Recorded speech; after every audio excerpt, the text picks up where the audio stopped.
niba uzi ko uranegosiya ntiwirirwe umpamagara cyangwa ngo unyandikire gusa kumbaza ngo haracyahari rwose ibyo ndabikwemereye, ariko kunyandikira uvuga ngo tunegosiye oya. Ninkubwira ko mu mujyi wa Gisenyi rwagati tugifitemo ibibanza, kandi ibibanza byiza cyane bifite neighborhood nziza cyane. Ndagira ngo cameraman abanza bereke, dore amazu yegereye aha hantu ukuntu ameze neza cyane.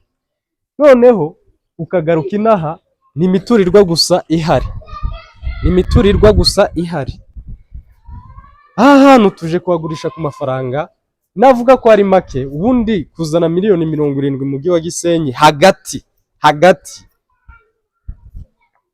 ukabona ikibanza nk'iki ntago byari bisanzwe, ariko uyu munsi muri Gisenyi Komisiyoneri twatanze ayo mahirwe.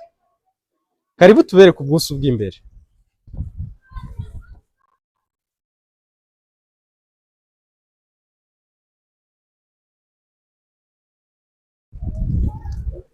Hano hari imbuso bugari cyane, ubuso burenga 400, ni ukuvuga ko aba ari pariseri nziza cyane ushobora gushyiramo inzu igeretse cyangwa ugashyiramo inzu isanzwe icumbikira abantu barenze umwe.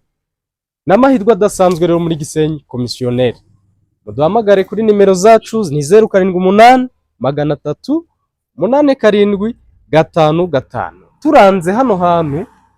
Turanze hano hantu ku muntu ushaka kuhagera, murabona kuri station Marine, ni mu gahanda ka station Marine umanuka werekeza ahantu kuri Unama, ni muri ako gahanda cyo station Marine.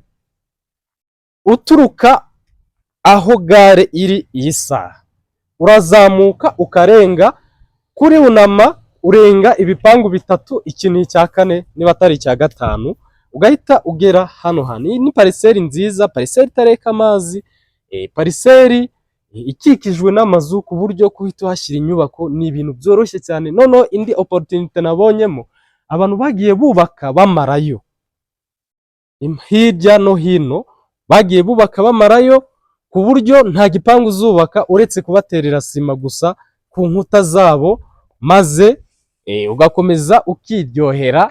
Hano imbere naho portail niyo uzahindura, hanyuma hano ukongeraho amatafari ukavugurura ku gipangu kigahita kimera neza cyane. Ibiciro ni miliyoni 70 z'amanyarwanda zuzuye, nta negosiasiyo irimo. Niba uzi ko uranegosiya ntiwirirwe umpamagara cyangwa ngo unyandikire gusa kumbaza ngo haracyahari rwose ibyo ndabikwemereye, ariko kunyandikira uvuga ngo tunegosiye oya. Ahantu iyo turanegosiya tuvuga ko harimo ibiganiro, ariko uyu munsi hano nta biganiro birimo. Murabona inyubako zuzuye hano hantu, n'amahirwe rero nawe ntuhashyire imwe muri izi nyubako cyangwa izirenze, birashoboka cyane kubw'ikofi yawe ufite nonaha. Mwaduhamagara kuri 078 300 8755. Ibihe byiza ni Gisenyi Komisiyoneri.